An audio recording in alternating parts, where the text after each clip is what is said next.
Atrás del gobernador, escuchaba atentamente el secretario de Cultura, Diego Gareca. Esto ocurría en la puerta del Museo Emiliano Guiñazú, Casa Fader. De ahí viene la siguiente noticia, que se anunciaron inversiones importantes en la remodelación y en la restauración del lugar. Hace más de 3 años este museo está cerrado, ya lo va a confirmar Gisela Ferraro para hablar de este tema, del patrimonio cultural de la provincia de Mendoza.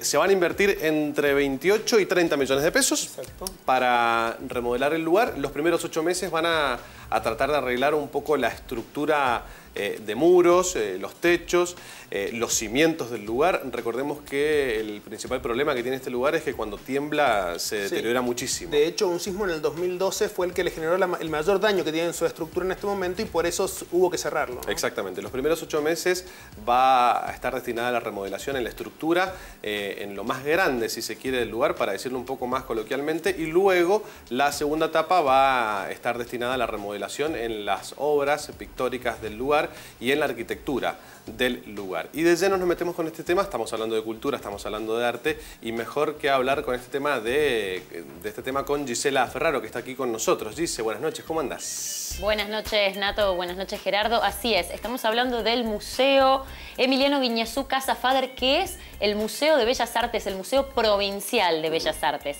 Hablamos de 1.400 metros cuadrados cubiertos y casi 1,5 hectáreas de jardines que, digamos, envuelven a esta infraestructura.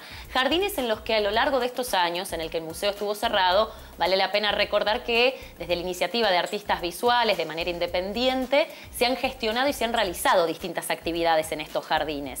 Este museo, esta casa, fue donada en el año 1940 por Narcisa Araujo, la viuda de Emiliano Guiñazú. Y Emiliano Guiñazú era el suegro, esto parece una novela, ¿no? Pero te cuento un poco por qué también tiene estos dos nombres. Era el suegro del artista Fernando Fader, ¿sí? Claro. Una persona, un terrateniente, comerciante de la época que hizo muchísimo por el arte local, entre ellos recuperar y tener, digamos, en un solo lugar la obra de Fernando Fader. Entre 60 y 70 millones está evaluado los cuadros y murales. Hay muchísimos murales desplazados por todo este territorio dentro de este museo, dentro de la Casa Fader. Sí, creo que casi todo el interior está revestido por los murales que hizo Fader, ¿no? Exactamente. Al principio, en 1940, cuando esto fue donado, se sabía, digamos, se veían algunos, pero luego con los otros estudios de cateos estructurales que ha hecho desde la UTN, desde el CEREDETEC concretamente, se descubrieron incluso en el año 2015 más murales entre los pasillos. Así que estamos hablando de la obra de Fernando Fader, pero también de la obra de artistas nacionales de la talla de Quinquela Martínez, de Petoruti, de Azoni, bueno, mendocino, y hasta internacionales como John Miró. Obras que hasta el momento no están alojadas como corresponde, es decir, no tienen las condiciones climáticas ni tampoco estructurales en cuanto a los sistemas, a los materiales que deben recubrir bueno, todo este patrimonio cultural, que como te digo, no solamente provincial y nacional, sino hasta incluso internacional. Absolutamente. Estuvo muy bueno cómo arrancaste la intervención hablando de los jardines, que es básicamente el 50%, una de las cosas más lindas que tiene Casa Fader, y también parte de la remodelación y la puesta en valor del lugar va a tener en los jardines.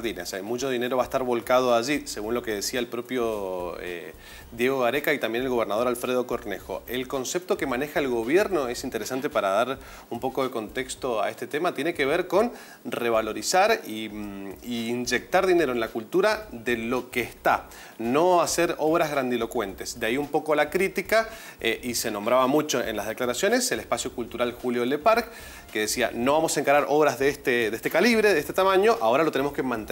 Era parte de la declaración que tenía tanto Cornejo como Gareca. Mantener tanto, sí, interrumpo, ¿no? Mantener tanto uno como otro, digo, mantener y llenar de contenido. Recordemos que en Universidad de Noticias a principio de julio estuvimos hablando y sin querer te dimos la primicia de que el Fader estaba justamente en este proceso de prelicitación donde se estaban terminando de hacer todos los estudios edilicios y se estaba terminando también de redondear el presupuesto que se iba a invertir. ¿Y por qué habíamos citado a Marcelo Nardecchia contándonos esto? Porque recordemos la muestra Congreso de Tucumán, 200 años de arte argentino, que está recorriendo el país y Mendoza se queda afuera, cuando Mendoza claramente propone no solamente artistas canonizados, que son parte de la colección permanente del Museo Nacional de Bellas Artes, que es así como se propone esta muestra, sino uno de los emergentes, como el caso de Rodrigo Bethem, que forma parte. Habíamos ido a consultar consultarle a Marcelo Nardecchia y él en ese momento, ya hace un mes, nos contaba que sí, que estaban en marcha. Bueno, pues hoy fue el anuncio oficial y ahí Nato nos estaba trayendo los números. Exactamente, 30 millones de pesos aproximadamente, entre 28 y 30, y las obras de 18 a 20 meses. Los primeros 8, las cuestiones estructurales, lo más duro de la obra, y luego lo más detallista, que tiene que ver con los murales, las obras pictóricas y también la arquitectura del lugar. Gise, gracias. Nos reencontramos en un ratito con más información de cultura. Muchas gracias, sí, cómo no. Hacemos pausa, ya venimos.